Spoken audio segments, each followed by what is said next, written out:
Good morning, it's February 27th, so week 4 of February. So this will be my last groceries for this month. So I'm gonna do a monthly recap, but this is just what I picked up this week. So I went to Gateway first, and Gateway I got, how much did I spend on this broccoli? This cabbage was $4.69. The broccolis were $2.97 each. The lettuce were $1.97 each. Mushrooms $1.97. I got another one of these ice creams. The kids really liked it, so that was $1.97. And then I got some sandwich meat. So the bologna was $1.97. The salami packages are 500 grams each. They were $4.97. I got these for my husband. They were $4.97. And then 3 packs of roast beef were $2.97 each. And then I got 2 things of the clamato juice.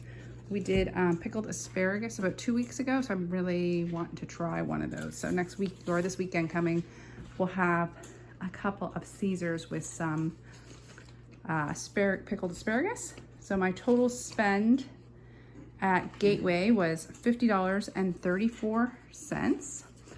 Then I went over to Superstore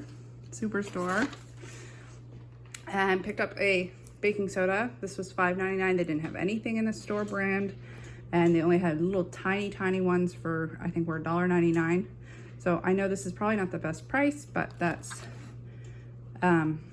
what they had available. And I've been a couple months without baking soda, and it's in a lot of recipes I use. So Miracle Whip was $5.49, and that was on sale, but they didn't have any store brand at all. These were $2.49 each, but then 50% off, so it was $2.49 for the 2. So that'll be for the school lunches for this week, which is why I got all this sandwich meat as well.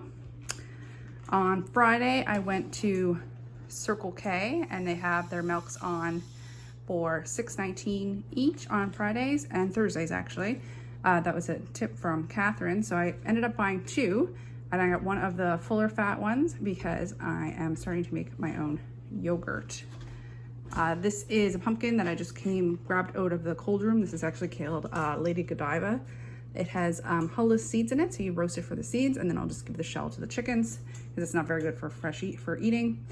And then I decided to start sprouting some seeds. So this is lentils. That's just what I had in the cupboard. I do have some seeds downstairs that I'll try as well, but I'm just gonna soak those so I can get them sprouting tomorrow. So my total that I spent at Circle K was $12.38. And then my total at Superstore was $13.99.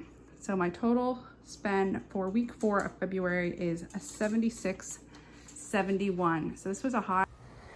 So week 1 of February, we spent a total of $207.61 and earned 6,100 PC Optimum points. This was a huge spend week for me. We were really craving those fresh fruits and veggies, and also stocked up on lean ground beef. In week 2, we spent a total of $148.52. Once again, Gateway for those fresh veggies, and also stocked up on Haddock and an 8-kilogram bag of rice. Week 3 of February was a total spend of $126.18. And I was able to do up 6 jars of pickled asparagus, as well as get a year's supply of dish soap. That weekend, we headed down to visit some friends on the South Shore, and we picked up a side of pork. That does include, it was 130 pounds, and that does include the lard, which I will use to make biscuits. And that was a total of $450. This is obviously a big chunk of our budget. However, we had this money set aside in the account. Every week I put in $150, and there's always tends to be a little bit of surplus. So this was fully funded by money I already had in the grocery account, but I will count it towards this month's total. That brings us to week 4, which was this week, which I spent a $76.71, as you saw in the beginning of this video. I also added on $4.46, which was not included in another pitcher. That was paper towel that I buy once a year when we do seed starting. That brings us to a February total of $1,007.38. This puts us over budget in February by $357.38. I am not at all concerned about this. February is a big restock month for us. I knew that we were going to buy pork. It is also the best time of year to buy haddock. So those are two high value items to put in our freezers. Over the course of the year, or even probably the next 6 months, this will all equal out to under our budget of $650 a month. My way of staying on track is to top up the account by $150 every week and make sure that number never goes below zero. Hopefully this gives you some ideas how to save money on your groceries too. Have a great day.